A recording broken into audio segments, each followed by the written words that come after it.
Hello and welcome.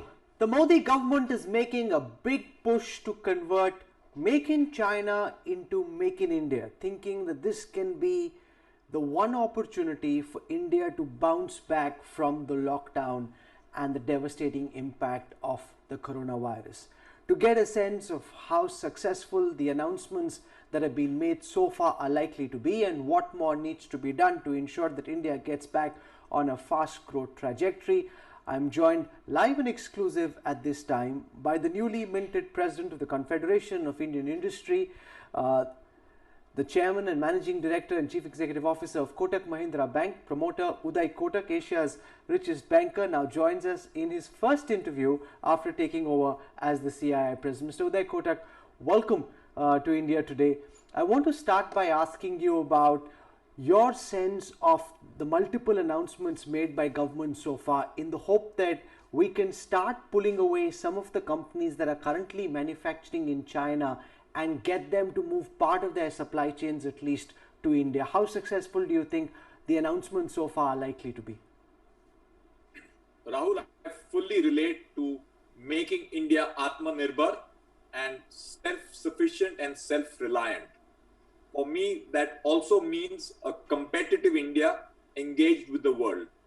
On the issue of China, which is foremost in people's minds, let's be also clear that there is a significant geopolitical issue which is being played around in the world between China and the rest of the world. And this is about excessive concentration and dependence on China as the factory of the world. Most global players are now wanting a diversification beyond China. We have seen China flex its muscles, including in Hong Kong and Taiwan in recent weeks. Therefore, it is imperative for developing alternative base on manufacturing. And here, I think the government's push to move and woo global corporates into India is a positive one. At the same time, I do believe corporate India needs to shed its risk aversion and think about this as an opportunity to build in India and make in India. And I do believe the time is opportune now, when in fact we are in the middle of a significant pandemic and a crisis. Opportunity never announces when it comes, but the way the interest rates in the economy have gone down, a very open approach of the government to encourage investment and private investment at this time when it is actually lagging other parameters of the Indian economy. I would actually strongly urge Indian business and industry to shed risk aversion and go boldly forward, because the government is fully with Indian business, as has been said by the Prime Minister himself at the CII annual session a few days ago. And therefore, taking some of the shares from the factory of the world, which is China, the time is opportune. At the same time, I am also a believer. So let's build on what you're saying. You're asking for India Inc. to shed its risk aversion. What is it that you believe, Mr. Kotak, makes so many of the people that you know in India Inc. at this moment so risk averse? What is it that you think it will take for them to become more aggressive, more adventurous, wanting to invest? We heard from SBI chairperson Rajneesh Kumar, who said that SBI has the money and the willingness to lend, but I'm not finding the people who are willing to borrow, as would be the case with other banks as well. Why is India Inc. risk averse? What can be done to change that? I think India Inc. was in a transition for the last few years. The cause of that transition was India was moving to a different level of governance and having very different standards of what is expected of a business in India. A clearer, cleaner governance system, which was actually happening as we talk, is a part of the reason why there has been a little bit of shock in many parts of corporate India. I think that process is gradually sort of coming to an end of the journey, with all the pain and issues with corporate India and some of the practices which were there and prevalent for a long time, those having been cleaned out in a sense by the current and the past few years. In addition to that, I think the time for corporate India now is to look ahead and not look at the rear view mirror in the car. This is the time when I think with a high quality governance, a spirit of entrepreneurship, and markets are giving a great ability to raise capital. This is the time to be moving forward to take some of the bets in all this otherwise pretty gloomy environment created by COVID-19. Many industrialists can say that Uday Kotak sounds disconnected with reality at a time when we're being asked to restart production, but supply chains aren't fully joined. There are still some disruptions which haven't fully been healed. At a time when demand is uncertain, we're not seeing any pickup or sustainable demand which can be foreseen. Why would, and there's already excess capacity, why would anybody set up new greenfield projects? So how would you respond to those concerns? Let me first take this position head on. Yes, there are challenges, but biggest opportunity is when the times are tough. And as we go, and as many of us are in the high seas with turbulence, we have to keep in mind two things. Some of the boats will find it difficult to get to the other side of the shore. And the boats which do get to the other side of the shore, which will actually be stronger and in a better position. Therefore, COVID-19 will lead to some shakeout in a way in different sectors, with weaker players who have had high fixed costs or high financial leverage, finding it tough. And we have to separate the noise from the strength of many people in corporate India who will see opportunity on the other side of the shore. And as we move in that boat, it is time to navigate well, but see the other shore as well. You've been quoted as saying, if China is the world's factory, India can be its office. Why should Google pay $200,000 to work from home US engineers? They can cheaply hire Indians to do the same job on a video conference. Same with finance analysts, marketing, architects. New world creates new opportunities. Explain, Mr. Kotak, how and why you think India can emerge as the office of the world, and why this is, you believe, a good space to be in. First of all, taking a share of the factory of the world is not inconsistent with our positioning as being the office of the world. And I want to reiterate, when I use the word office of the world, I mean both the front office and the back office. And if you look at some of the largest companies around the world, working from home, thanks to the pandemic, is the new reality. And when working from home picks up momentum even further, with global connectivity, we are now seeing a reality. I call it as geography is history. And if geography is history, Google can hire somebody who sits in the suburbs of a city of New York, or in Mumbai, Delhi, Bangalore, Hyderabad, or in a little village in India. As long as there is connectivity, as long as the person is competent and capable and has the skills, he or she can get the best of jobs across the world. And that is the new world which COVID-19 has has front-loaded as I talk to you. And I therefore believe India has a unique opportunity with its brains, with its mind, to be out there and get those jobs. And on a purchasing power parity, the cost of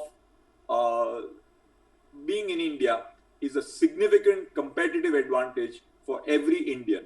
And it is no coincidence that Satya Nadella and Sundar Pichai are engineers from India who made it globally.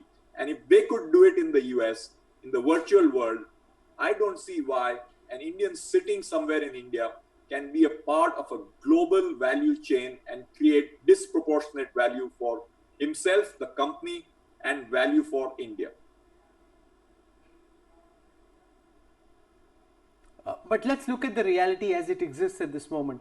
A study done by Nomura, the Japanese financial group, says that between April 2018 and August 2019, of the 56 companies that relocated production lines out of China, only 3 came to India. 26 went to Vietnam, 11 went to Taiwan, 8 to Thailand. India managed to get only 3 of those companies. That was what happened so far. What makes you certain, or what is it that you believe needs to be done to ensure that we can start attracting companies that currently chose Vietnam, Taiwan, Thailand over us? Rahul, first of all, August 2019 is the time we decided to reduce our corporate tax rate. So the government has given out a signal that they are ready to do what it takes to attract manufacturing and facilities in India. For any global manufacturer, a domestic consumption market is also very important. Therefore, what India offers is not only an ability to manufacture for the world, but also for the domestic market, and a significant demand opportunity within India. And with competitive tax rates and a commitment by the government, especially even more so in recent times, that we are with the industry, by the side of industry, and we are ready to walk shoulder to shoulder to do what it takes. I think there is a very different confidence of being given to business and industry by government in the last few months in particular.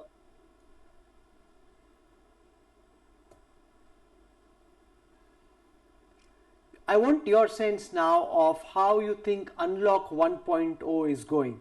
You were quoted as having said that Modi's lockdown is like Abhimanyu's Chakravyuh.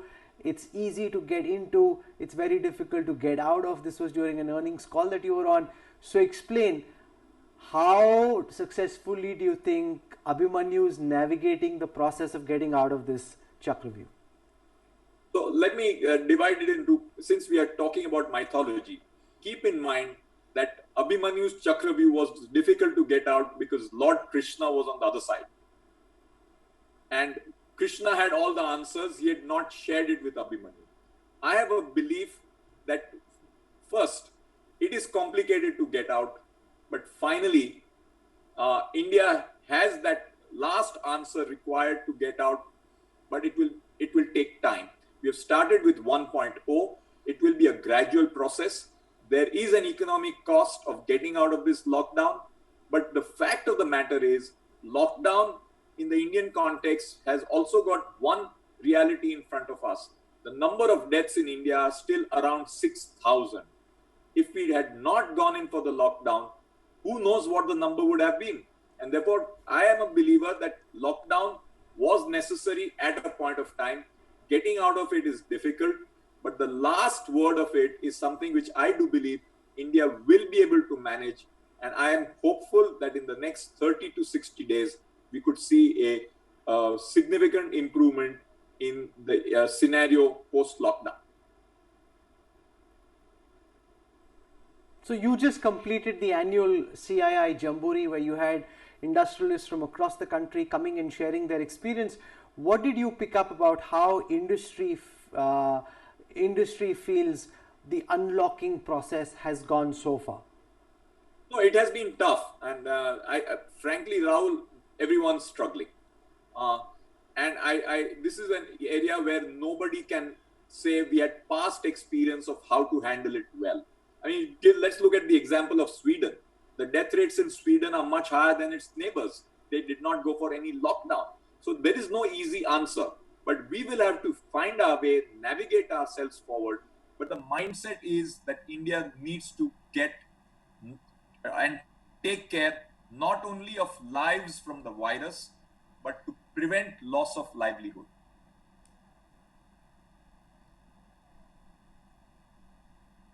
So let's get into the aspect of loss of livelihood, because the Center for Monitoring of Indian Economy suggests that at least 100 million plus jobs were lost, or whether it's in the formal or the informal sector, just in the month of April alone. What's the sense that you're picking up about what can potentially be done to try and minimize or at least reduce job losses?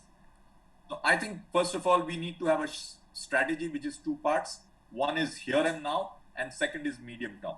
Here and now, we need to do whatever spending is required for some sort of a safety net for the bottom of the pyramid.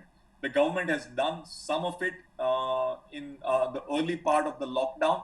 I think more will be needed for the bottom of the pyramid, including people who have lost jobs, in terms of some direct benefits to the poor and the lower salaried class who may be vulnerable for losing their jobs.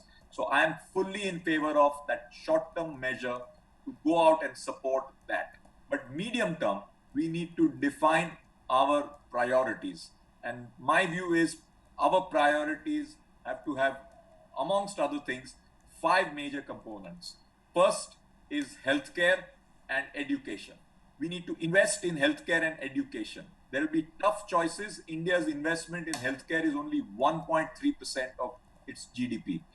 I would do a medium-term commitment and put significant money in building healthcare infrastructure, sanitation, nutrition, whole host of areas in the area of healthcare to make it a sustainable and a long-term foundation for India. Education is even more long-term, and I would build it more gradually, but healthcare is here and now. Second is Mother Nature. We have taken it for granted. We have now witnessed the virus, the locust attack, a cyclone on the east coast, cyclone on the west coast. Sustainability has to be a core part of our investment thesis. 3, there is a massive transformation and rebalancing between physical and digital. And we really need to get our arms around the physical and the digital side of the economy. There will be more shift to digital, and consumers will decide. For example, whether to do online shopping or whether to go into a shop is a consumer decision, not a government of India decision. And if more and more consumers choose online, then shops and stores will face the risk of their economic model getting affected. Therefore, physical and digital is changing the way things are. Fourth is rural-urban rebalancing. In my life, I have never seen urban going back to rural. Entire period which we have seen is rural coming to urban. Therefore, that is a significant change. It's a change which tells us, number one, that the people who came from rural India into cities with aspiration, many of them ended up in slums, in chawls, with jobs with employers, no job security. And now the latest, the risk of the virus much higher in cities. If I fully empathize why a migrant wants to go back home, it is a sound economic and a health decision which the migrant is taking and has taken. So this is the time for us to get the rural-urban rebalance. I would strongly advocate big investment in rural India, in rural infrastructure, in rural medicine, in creating jobs and opportunities for people in villages, and do whatever it takes to spend and build medium-term investment in rural India. And it brings us the question, what happens to people who need migrants in their jobs or in their factories or construction sites in urban India? The fact of the matter is Indian business has to get more responsible. It has taken some of these things for granted, that I will get migrants at low cost and I can hire and fire. We are moving to a society where job losses or lack of job security will not be a sustainable position.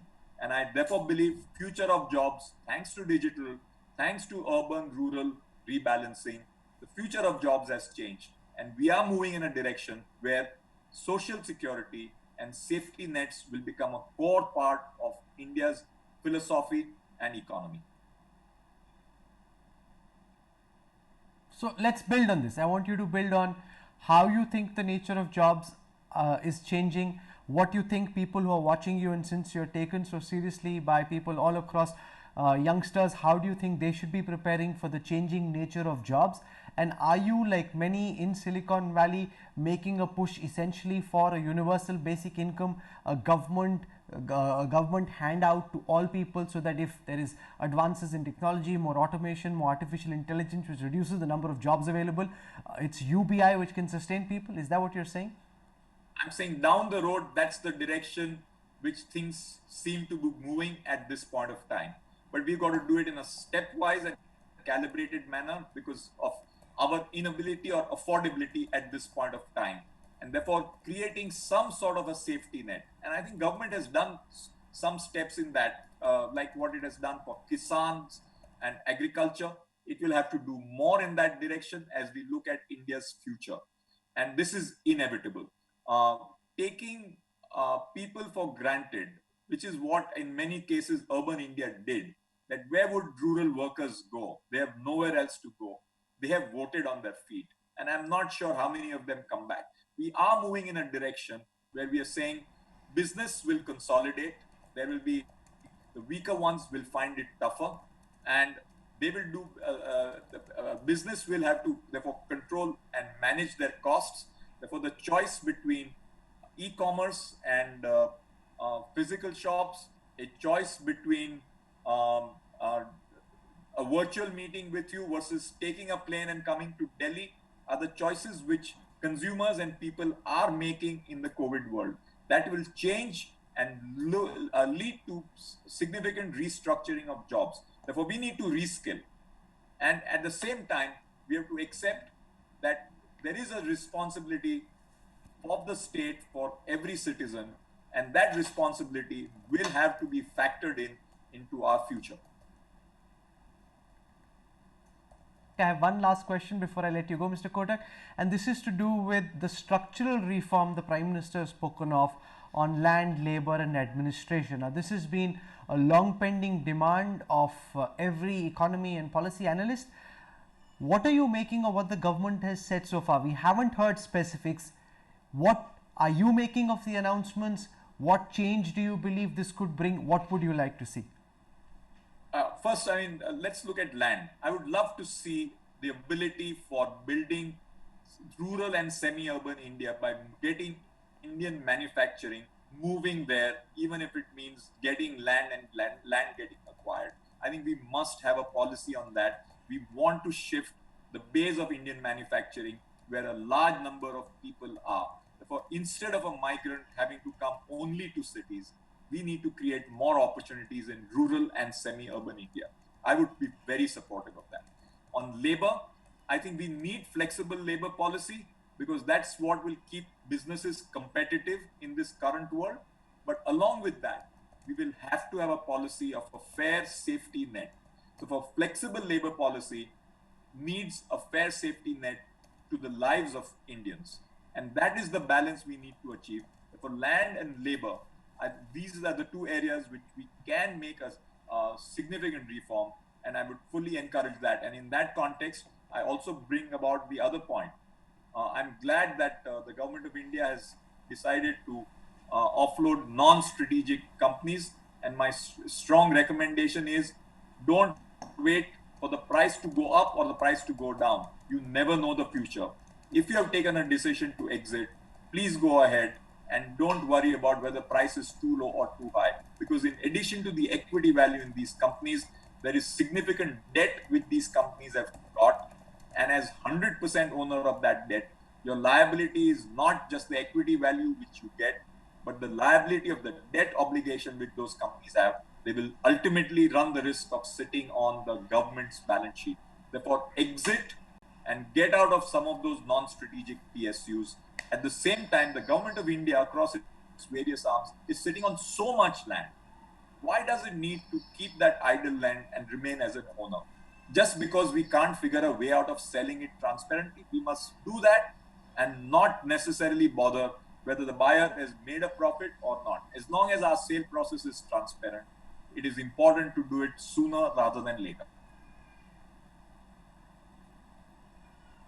I'm going to leave it over there. This is just the first time we've spoken to you after you've taken over as the CII president. So I hope that there will be more of these interactions. It's been fascinating to see the breadth and the depth of what you've been able to cover over the past 25 minutes. Mr. Uday Kotak, for joining us, for sharing your positivity, your enthusiasm, and hopefully you'll be able to export some of that enthusiasm to many members of India Inc. And if they start responding as enthusiastically, maybe the bounce back will happen sooner. But for joining us with a very realistic sense of where we stand and where we need to go, Thank you so much. Deeply appreciate your time, sir. Thank you. Thank you very much, Rahul.